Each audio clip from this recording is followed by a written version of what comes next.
The serpent was the shrewdest of all the wild animals the Lord God had made. One day he asked the woman, "Did God really say you must not eat the fruit from any of the trees in the garden?" "Of course we may eat fruit from the trees in the garden," the woman replied. "It's only the fruit from the tree in the middle of the garden that we are not allowed to eat. God said, you must not eat it or even touch it. If you do, you will die." "You won't die," the serpent replied to the woman. "God knows that your eyes will be opened as soon as you eat it, and you will be like God, knowing both good and evil." The woman was convinced. She saw that the tree was beautiful and its fruit looked delicious, and she wanted the wisdom it would give her. So she took some of the fruit and ate it. Then she gave some to her husband, who was with her, and he ate it too. At that moment their eyes were opened, and they suddenly felt shame at their nakedness. So they sewed fig leaves together to cover themselves. When the cool evening breezes were blowing, the man and his wife heard the Lord God walking about in the garden. So they hid from the Lord God among the trees. Then the Lord God called to the man, "Where are you?" He replied, "I heard you walking in the garden, so I hid. I was afraid because I was naked." "Who told you that you were naked?" the Lord God asked. "Have you eaten from the tree whose fruit I commanded you not to eat?" The man replied, "It was the woman you gave me who gave me the fruit, and I ate it." Then the Lord God asked the woman, "What have you done?"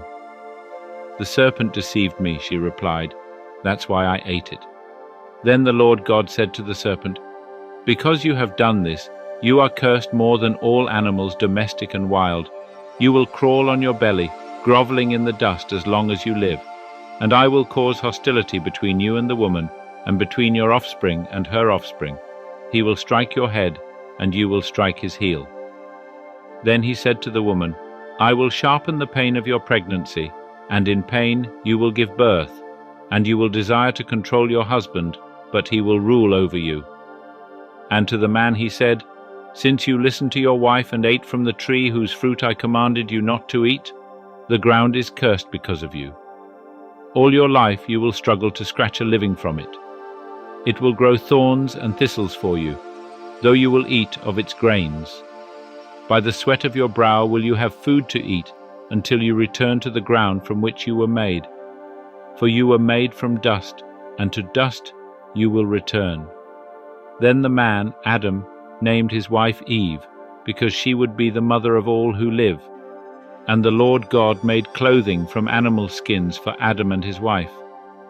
Then the Lord God said, "Look, the human beings have become like us, knowing both good and evil.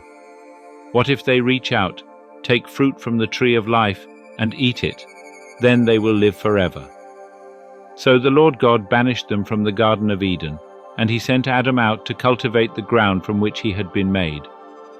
After sending them out, the Lord God stationed mighty cherubim to the east of the Garden of Eden, and he placed a flaming sword that flashed back and forth to guard the way to the tree of life.